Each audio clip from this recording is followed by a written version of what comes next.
I figured it's about time I gave you guys another bathroom update. I've been really crazy busy, both on this and apps, and it's been hard to get to this. By the time I would get done with this for the day, I'd be too tired. It's really a lot of work. One of the biggest issues, let me see if I can make this pan without shaking all over the place on this tripod, is that this exterior wall here was much higher than this interior wall because the house has settled so much over the past 100-something years. And so I very slowly, over a period of about 3 weeks, jacked up this entire wall from beneath. And the welcome mat with the dog stuff is there so we don't track dust in the rest of the house. And I got it jacked up slowly and carefully and got it up to the point where all of a sudden the hallway doors would not close anymore. So I knew that was as high as I could raise that wall without having to do lots and lots of other work throughout the house.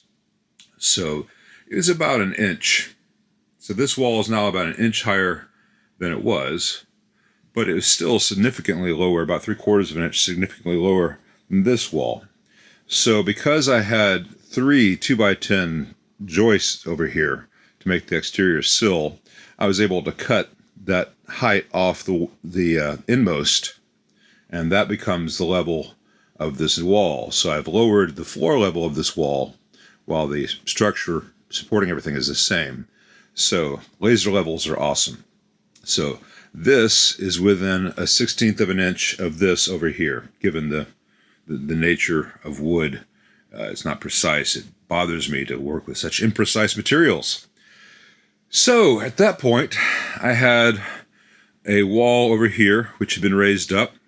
And as you saw in the previous videos, the old floor joists, which go to the central beam of the house, the spine of the house, were in really bad shape. Some of them were savable, and some of them had good wood back there, but bad wood up here. So the good wood I cut on a precise line going across here, and the bad wood I cut about a foot back from that to where I had good wood. And I put in a 2x10 going across this span, and it is well supported and attached to good wood on both sides. And there's a jack post down there I'm not showing you right now, just so it cannot go farther down. It's a permanent support. And the good 2x10s are attached with joist hangers like those to the 2x12s. The old 2x12s are attached with joist hangers to the new 2x10, and then I put another 2x10 to that one, and those are both using construction adhesive and those great big GXR, what are they called, screws, which replace carriage bolts these days. So that is really solid, and given that it's just about an 8 feet span and it's supported so structurally sound, I knew that this was a strong spine that I've rebuilt in here, basically something that's load-bearing, where this had not been for 100 years. So then I was able to put in new 2x10s with joist hangers. That one down there's not a joist hanger because I can't get to that. Let's see if I can zoom in for you. I can't get a joist hanger on the other side, so that one is toe-nailed. That was not going to bear as much weight as the rest.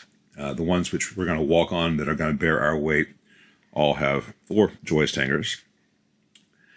And that's all galvanized screws holding that stuff, because I've got pressure-treated 2x10s going left to right. And then these are not pressure-treated, but they're nice grade. And I'm crossing my fingers that the end result will be not just level at each end, but kind of flat in the middle, because each one of these floor joists has a crown to it where it wants to go up in the middle. So I found the crown for all of them and marked them. I don't know if you can see. You can see a little bit of a pencil arrow there. Most of those are on the other side for whatever reason. So the highest point of the wood is in the middle, and with the weight of the subfloor and then the floor, it should hopefully settle down to somewhere close to flat. Flat and level are not the same thing, but I know that the floor is level, left to right, and north, south, east to west. But I imagine that it'll be close enough to flat. I'll move the camera over and show you some other stuff.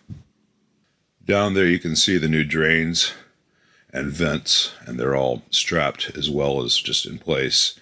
So I've got the drain here for the sink, coming out a rough end for the sink, and over there I've got the 4-inch coming out for the toilet, which goes to a 4-to-3 closet bend underneath, and that's the drain for the toilet down there. And you can't really see it, but down there there's a clean out valve. You can just see that clean out valve right down there. So if I ever have any blockage, I don't have to call Roto-Rooter. I can get, there's crawl space access beneath this window. I can get over here and clean that out. And so everything is to code. Everything is a little bit above code. And the trickiest bit was this junction here, where I have the sink vent coming up at a 45, because I can't go horizontal until much higher, and I don't want to go much higher because of other issues.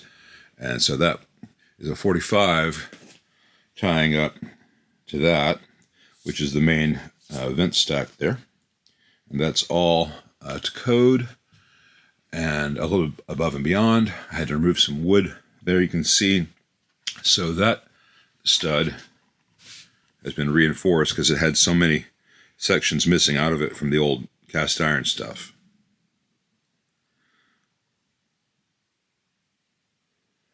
And that one goes up into the roof, where it is tied to the vent opening in the roof. So that's nice and sealed away, no moisture. I've got the toilet drain there capped, and the sinks stuff, and the line down there that's about to run for the bath drain. Just some paper towels, just so we don't get any nice odors in the meantime. I will soon be connecting the drain and installing the vent for the bath connection right there. You can see on here I have this 5/8 inch thick plywood cut into 4 squares that are in place, and I know that when I put it all together, I'll have the proper 1/8 inch gap between all of them. But they're not secured in place yet, because this way I have a surface to walk on, and I can move individual panels out of the way, which lets me have something to rest on and walk on and feel like I'm not going to fall, because I'm not a construction worker building a skyscraper. Yesterday, or over the weekend, in and around amp work, I installed that register that comes out. It'll come up for the wall, which will be nicer in the bathroom. And you can see I did some spray foam in some large existing gaps and all down there. I'm going to do some more now that that's installed, places where the fiberglass won't be able to get in. And that is going right underneath this floor to the fiberglass insulated tubing, which is connected there, and I use mastic tape and big zip ties. It's all solid. I got this black nylon mesh web stuff to strap in the HVAC stuff. That'll be connected to the plenum later, but it's in place now. And so that's in place, and I can lift this board right here up next and tie into the drain for the tub. Let me move this thing out of the way. I have to decide exactly where the drain location is going to be for the tub. It's going to be somewhere right about here, maybe around here. Underneath here, I showed it in the previous video, I've got a big plumber's box with massive support.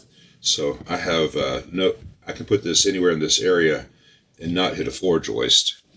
And once that's located here, then I can put in the P-trap and all that stuff and do the drain connections that you just saw. And then it's all going to be vented up to the attic here. There's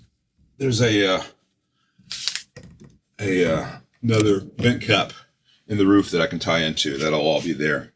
So that should be fun.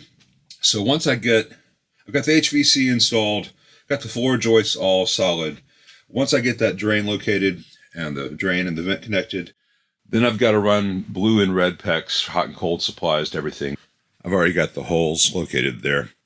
And once all the hot and cold supplies in place, since I now have 16-inch on center spacing, I can put in, except for this one here, which is a little bit narrower to make up a gap, I can put in insulation. So I'll have insulation all underneath the subfloor. Then I can use construction adhesive and screws to install this level of subfloor, again with the 1/8 inch gap between pieces and exterior stuff for wood expansion and contraction. And then it's time to put in the 3/4 inch OSB rosin impregnated waterproof stuff. And then it's time to put in walls. Now, one last thing for this video. It looks like there's a big gap here. There's actually going to be a 2x4 facing on this wall, like there is on the old stuff there. So this wall will come out 1 3/4 inches, and so that gap will disappear. That's I already laid it out, and that's going to have just about 1/8 to 1/4 inch of clearance all the way around for expansion. So the day that I'm in here installing drywall, and I get to mix up a bunch of mud, it's going to be a good day.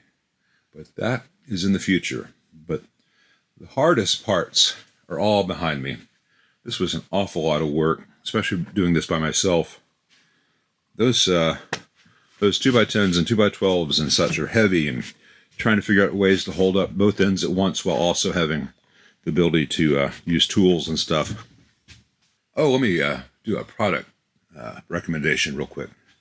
For any of you who do this kind of thing, on my oscillating multi-tool, during the first weeks or so of this project, I went through a different blade every 10-15 minutes sometimes, which is very expensive at $9 to $20 a blade. And then I tried this Milwaukee, what is it called? Multi-material. I'll see if I can find the model number and put it up on the screen now. This thing has been great. Since I put this on 4 months ago, I have not had to change it. It cuts through wood really well. It cuts through nails like nobody's business. It still cuts. It has no damage. This thing is phenomenal. It was $19, and it has saved me hundreds and a lot of gray hair. So, thanks for watching.